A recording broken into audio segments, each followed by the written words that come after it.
मित्रांनो, तर सर्वांना माझ्या तुम्हाला नमस्कार. तर मी आज आलो इकडं झाडीपट्ट्यामध्ये आणि नदी वगैरे बघा.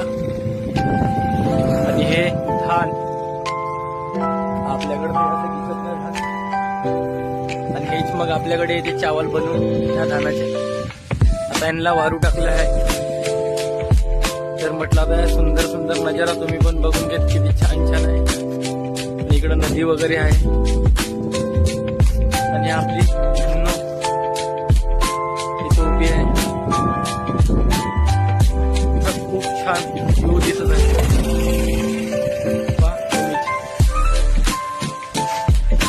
आणि तिकडे पण वारू टाकला धान. आणि हे तिकडे काही धान